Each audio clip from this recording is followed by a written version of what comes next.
there's no heat inside, but it's running the compressor and the fan at like max almost. It doesn't sound great either. Got a P4 code.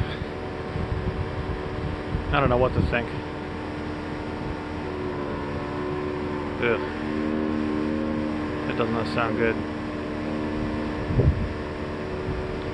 Does it feel like anything bad? Not great. I think I'm gonna go shut this off. Actually, for the first time since I got home from work, it's making warm air. Not a ton of it, but warm enough to run the louvers down. I will say the compressor really doesn't sound great. Let's give it a listen.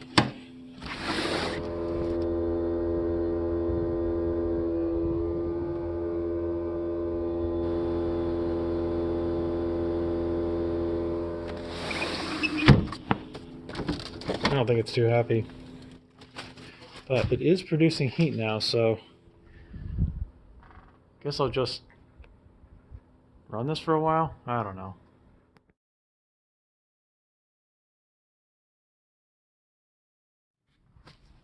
Okay, so I already made a video of the bad noises with the P4 code. I'm going to replace this condenser. Ingrams actually sent me a condenser, which I'll show in a second, as a warranty item that they'll process through Mr. Cool, which is awesome. And what they told me is it's just pretty straightforward.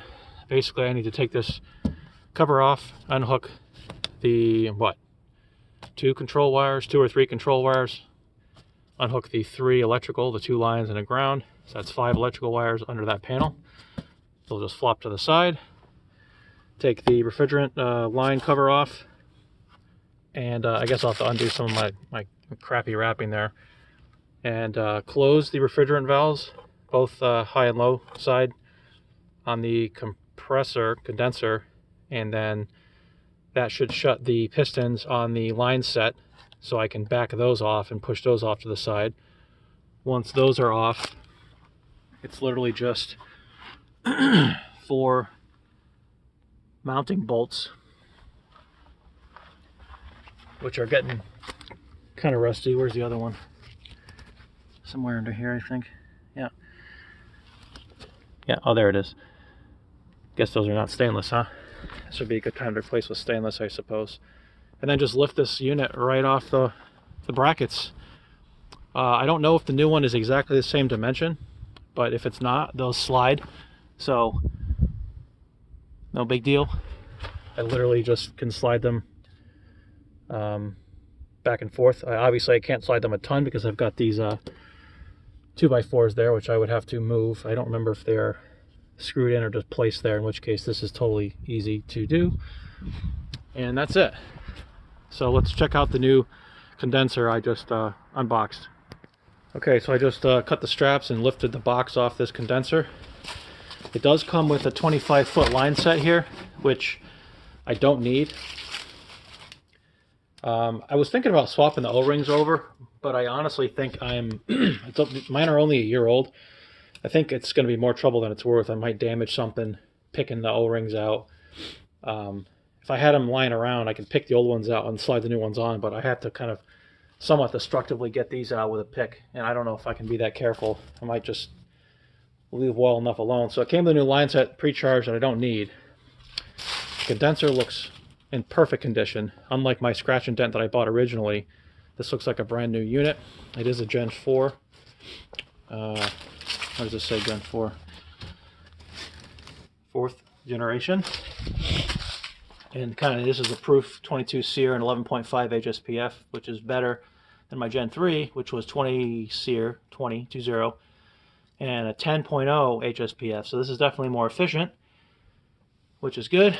Comes with a new little Allen key for opening the refrigerant lines, I guess. Comes with the condensate drain line. Little mounting feet, which look maybe better than the ones I have. I might use these instead. And then some kind of through-the-wall kit, it looks like, I think, here. I think. Which I don't need any of that. So, this looks pretty plug and play. You got the electrical connector up on top. You got the refrigerant line over here. It looks like it's to the right, to the side. I'll have to compare. Oh, here's all the good numbers just to prove what I've got here.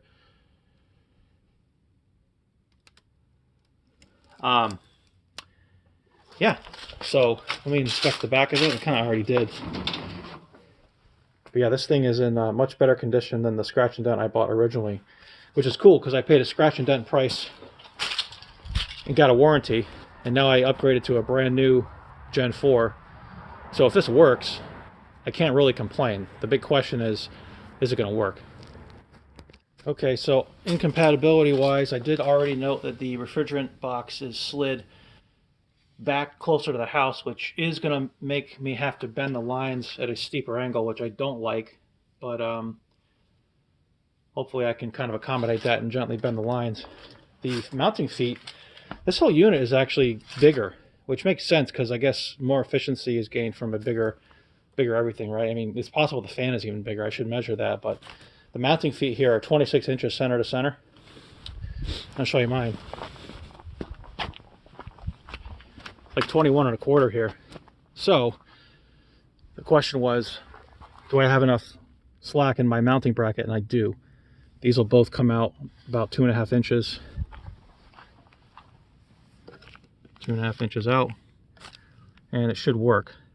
But yeah, see, this is going to be kind of over here. So this radius here is really going to get tight, which I don't like. But I don't really have a choice because of how it's mounted against the house here. That was the choice I made to not put it on the ground. So, yeah.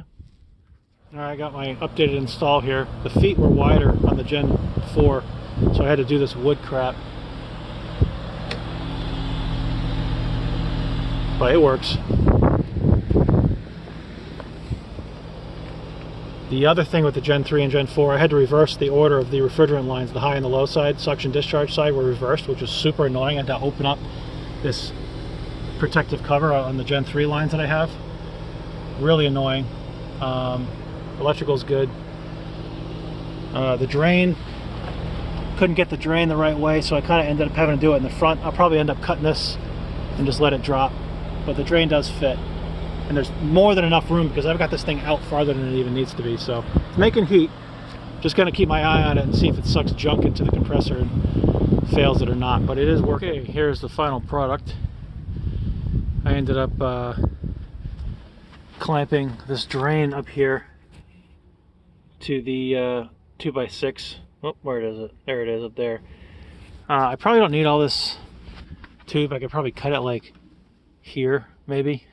I'll leave it for now, but I just try to tidy this thing up. So I had to split this wrap that came with the Gen 3 line set. There was ice all on the bottom of it. You can still see some of it down there and over there too. So this split should allow water to drain. I just try to kind of zip tie everything and keep it from flopping around as much.